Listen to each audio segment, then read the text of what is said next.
Ladies and gentlemen, welcome back to another episode of The Walk Around.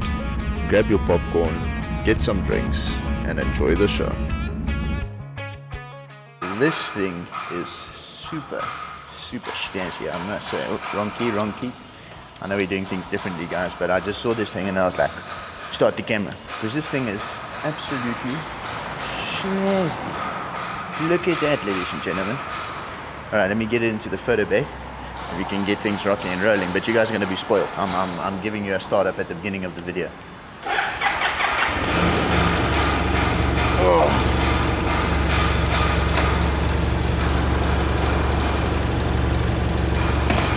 Oh, that shifter is very high up.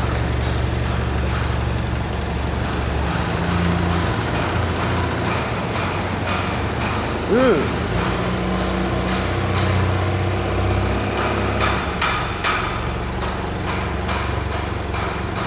Alrighty, let me get this thing into the photo bay and then we'll get rocking and rolling.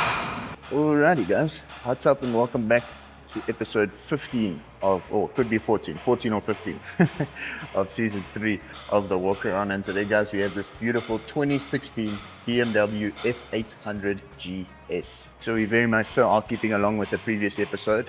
And guys, I must say, this is one of the nicest colorways I've ever seen. Just the color itself, it is absolutely stunning. I mean, look at that. That is the nicest blue I've ever seen. Yeah, no, ladies and gentlemen, this is a very nice vibe. I wish they made this blue and put like the little RedBull logo over there and maybe like the text up here. Ooh, that would look nice. And this is actually a wrap. Yeah, it's like a matte wrap. That's absolutely beautiful. Ladies and gentlemen, nonetheless, we're gonna run through this thing as we always do. We're gonna have a look at any sort of modifications, things that I need to bring light to, and following that, guys, we'll have a nice little look at any sort of damage, and then we won't be doing a startup. I did already do one. So yeah, and then that'll pretty much wrap things up there, guys. So yeah, nonetheless, we're gonna jump straight into it. And first things first, guys, you got a top of the line braking system. So at the front and at the back, we've got some nice Brembo calipers, as well as some beautiful steel graded lines.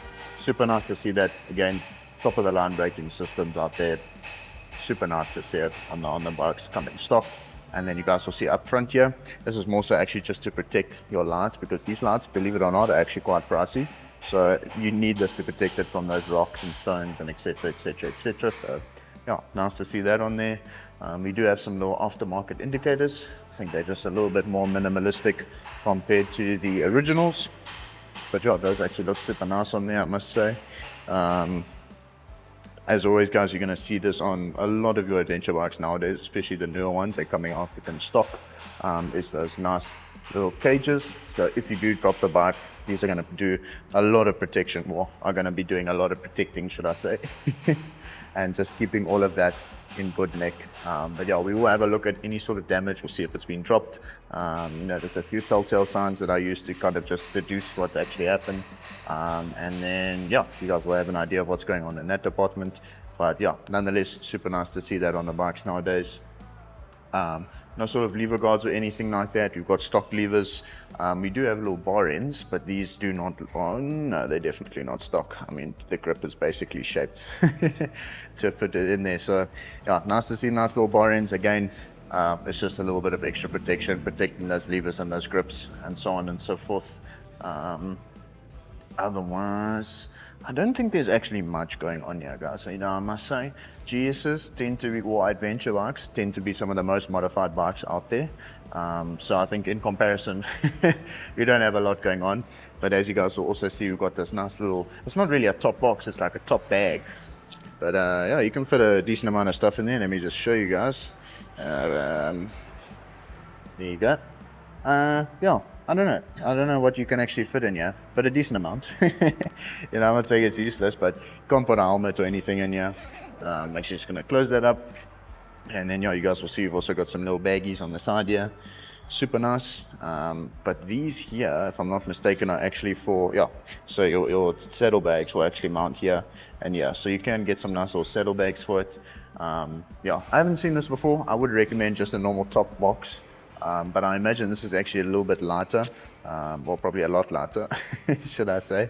But yeah, never seen this before, I must say. Normally the bags, you're going to see them over here on the tank, or at the very least on the sides here, but never have I seen a top bag. Yeah, otherwise, guys, I don't really see anything else in terms of like modifications, stuff like that. If you guys watched the previous episode, you would have seen that these bikes, the fuel actually sits here at the back, and the battery and the airbox and all the fuses and stuff are actually there up front. So you'll see the tank goes from the right side all the way up here onto the left. So I feel like there's a lot of weight at the back of the bike. Probably makes the front of the bike nice and light.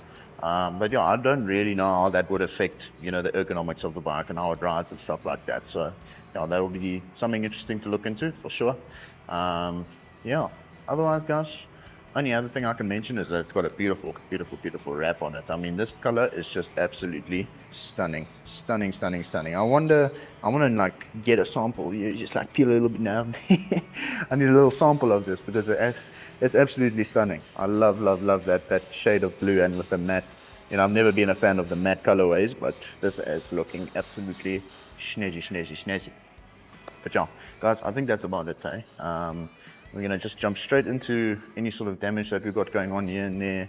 I did have a look at chain and sprockets. We are looking good on that side. Tires are in good nick. Let me just triple check the front. I walked past it about 6 times. But yeah, that front tires in really good nick. Fork seals are good. That's one of the first things we check when the bikes come in here. Has it been dropped? Possibly. I have a sneaky suspicion that it's been at least dropped probably once, just on this side of the bike.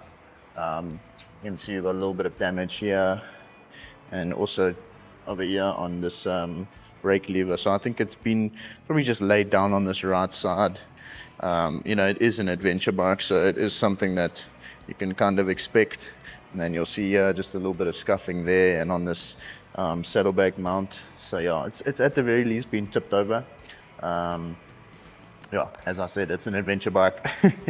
Unfortunately, these things they get put through the mill, I must say. These are some of the most hard-ridden bikes out there, I must say. You know, I've seen people do some questionable things on GS's, or some interesting things, should I say. But yeah, a little bit of damage there to the exhaust. Nothing major. You know, I always say at the end of the day, guys, we are mainly looking for stuff that's going to affect the performance of the vehicle, of the bike, should I say.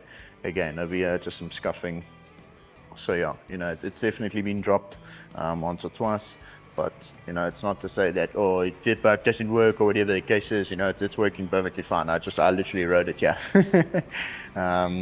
Again, just on that saddlebag mount over there. Otherwise, guys, we are looking pretty snazzy. The casings are looking good. It's very weird. I don't know if you can. Well, you can adjust it, but this is sitting very high. So I suspect that the person who was riding this was using off-road boots, because the off-road boots are so much thicker. So that would make sense with that.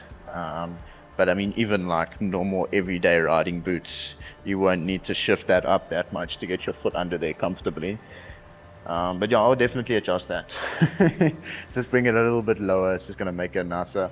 I'm sure for upshifting it's nice, but when you're trying to, you know, rev match and downshift, it probably is a little bit high. You know, you're going to have to bring your whole leg up. But yeah, otherwise, guys, we're looking absolutely snazzy. I'm being a little bit too efficient today, guys. I normally try and push for about like at least 8 to 10 minutes. But I think I'm being a little bit too efficient.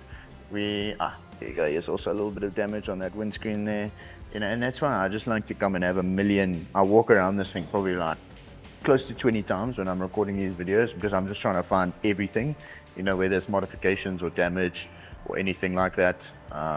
Something worth mentioning on this one, you don't have that radiator guard, whereas let me show you on the other one what that actually looks like.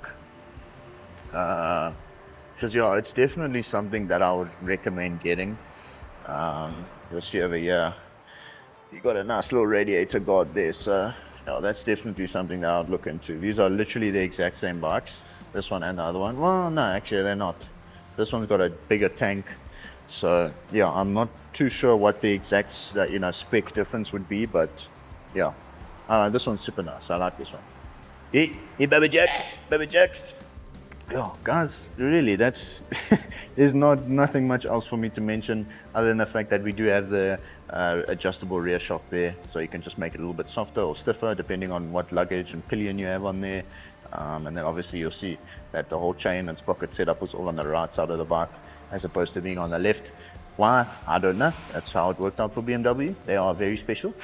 Normally, they're going to have your drive shaft. And then the one time that they switch up and they're like, no, let's do a chain. They switch it to the right side. You know, they've got to be different. They've got to be different. Sorry about I had a little brain aneurysm there, guys. I don't know what's going on today. But yeah, nonetheless, guys, it's an absolute beauty. If you could put this sort of sticker design on that GS, boom, perfect. Because that thing is like stacked to the roof. With modifications and stuff. That thing is very much so ready to rock and roll. But yeah, that's not to take away anything from this. It's absolutely beautiful. I love it. It looks absolutely awesome. Riding position is very comfy, I must say. Super, super comfy. And yeah, it feels a lot lighter than the other one. And I think it comes down to all of the protection stuff. So yeah, nonetheless, guys, if you have any sort of questions or anything like that, just drop it down there in the comment section below and I'll get back to you as soon as possible. Otherwise, guys, that's it from me today. I'll catch you guys all in the next episode. Peace.